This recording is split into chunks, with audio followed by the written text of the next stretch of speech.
Hey everybody, I'm your host, Chris Burgos, and this is NDI Central Live.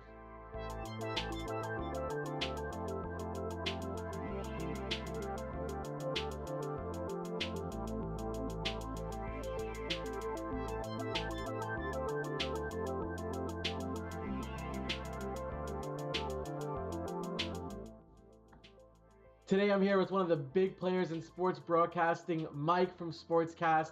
How are you doing, man? Hey Chris, good morning, good afternoon. Not sure which time zone you're in. Doing well. Thanks for having me on. Yeah, we are here talking about all things NDI, and I really wanted to talk to you about sort of who is Sportscast and what's your guys' history? Well, we've been around since around 2008. We specialize in collecting any type of scoreboard data and normalizing it into a protocol that anybody can use. So, simply it's the Swiss Army knife of getting score data into score graphics. This is a huge use case that we see all the time, especially in the States where, you have all kinds of levels interacting with scoreboards and these data feeds, and how do we then interpret them and present them? I know you guys have a couple products. You want to talk about maybe the Scorelink and ScoreHub? Well, there's two products, one that's been around quite a while. There's a couple of thousand of these out. Little thing here called Scorelink. It's the simple interface there where any scoreboard plugs into a connector here through a cable. It then comes out via network or USB into a host PC or directly into a TriCaster. With that, you've acquired the data, and the data can be turned into any type of a graphic. The other product, which is brand new, it's going to be launched at NAB in the NDI Pavilion. That's a bit tough to say there. New product called ScoreHub, and that's going to take it several steps forward. So we still have the same idea where any scoreboard data from any manufacturer can come in direct. In the past, that's been wired. You always had to plug in. Well, this year, that's going to be wireless. The device itself sits on a network that's Ethernet or wireless. But here's the couple key new things. It's going to output custom NDI graphics into the network for any device. So all around the NDI Pavilion, we'll be showing that. One other thing that's going to be really important with that is a software plugin we're calling CloudFX. And it's something that some people have told us, how are you doing that? It sounds quite impossible. But simply put, it's NDI graphics running remotely across a WAN network. So a scoreboard can pick up the data in one location and deliver NDI anywhere in the world via a plugin. So that's going to be running in our TriCaster plugin.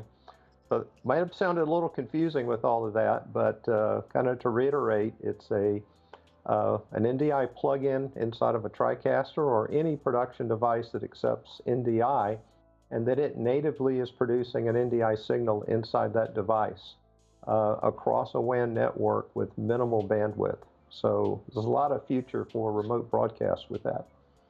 This is all the kinds of great things we like to hear. Extensive use of NDI, and I think you sort of already touched on the points where it sort of reduces the amount of sort of cabling we have to go through. And you're sort of pushing the envelope on, okay, how do we start to expand upon this more? How do we give more customers more opportunities to integrate with our product? Have you guys seen any new use cases, or are you guys focusing on any specific markets when you're coming to with the new product with the NDI integration? Well, of course, our primary market is sports, so it's been scoreboard graphics, but we're integrating that in with more stat feeds, so it becomes a more robust graphics package. That coupled with CloudFX means that now somebody can just open up their TriCaster and have multiple channels of graphics just coming up on the keypad. So you brought up all the wiring and the integration. It's just you open up, turn on your TriCaster, and it's there.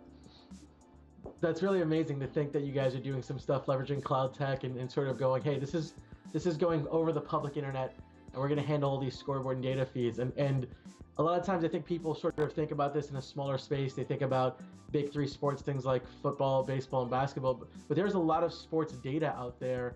And one of the beauties we've seen in NDI is that we actually get to show a spotlight on things that traditionally weren't covered, and we can expand the kinds of productions we're doing because the costs are coming down in such a way that we can now cover a lot more things than we could before. Have you guys encountered any unique use cases in that respect? Well, some of the big ones is the high school, the college market, which is primarily where our business is. Everybody, of course, wants the score of their local game when they're broadcasting it out, but now with networked graphics and network NDI, it's literally shared among an entire conference. For example, if a major conference has multiple scoreboards in their venue, but there's scoreboards across the whole conference, we share those across an entire network that's absolutely real time. So it's important when a camera shoots the clock, you want that graphic to match up. So it's pretty amazing to watch a cloud-based network graphic system go end to end with just absolute minimal latency. Yeah, that does sound really amazing. And I didn't think about, there's a good piece of technology to think about, like, this is all integrated within a given organization. Like, you have different states and they're all part of the conference and everyone's producing their own data. Well, to be able to really easily access that, seems like your guys' platform is open for those kind of crossover data integrations. It's absolutely open. And if there's anybody from the sports side in the NCAA conference, there's the migration over to Genius technology for graphics and cloud-based graphics and scores. This is one of the hubs that enables that to go not only the graphics bidirectional, but the data. That real-time data shared to the conference and shared to the stat systems. And I should mention this other little thing called the gaming market. Having access to real-time data is important. So all of this is available locally as data or NDI. It's also available in the cloud. Mike, it's like you read my mind. I almost always go to that. This is a big piece for myself, which is that we look at the esports and gaming markets. They are so data driven, and you guys are already working with leagues and conferences, and I would say there are leagues and conferences starting to come up in that gaming space that you guys would be a perfect fit for. And maybe not such a traditional scoreboard, but there's so much data and they need to be able to sort of be interconnected the same way all the major sports are. So I'm glad you guys are looking at that. It really sings to some of the things that I personally am invested in. And coming from a guy who did productions in sports, that's always going to be one of those hiccups where, different areas have different boards or different setups, and how do I get that data in a meaningful way? So I'm really glad that we had this conversation. Before I let you go, I want to talk about the big piece of this, which is now that we have NDI integration, now that you guys are pushing this new product, what are you guys looking at for the future?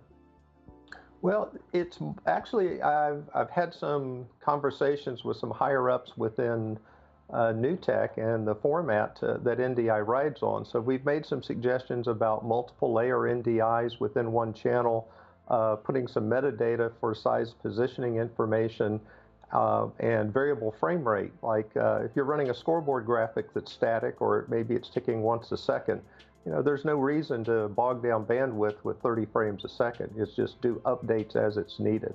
So luckily the format is very open and easy to adapt and add these features in. So coming down the road very shortly, I think the multi-positional graphics for digital displays and even lower bandwidth over networks. That's some of the things we're working on with NewTek. Mike, I really appreciate you taking the time to talk with us. Hopefully, we will see you out in NAB in Las Vegas, and we will talk then. Thank you so much, man. Yep, thank you so much, and everyone come visit us in the NDI Pavilion, NAB this year.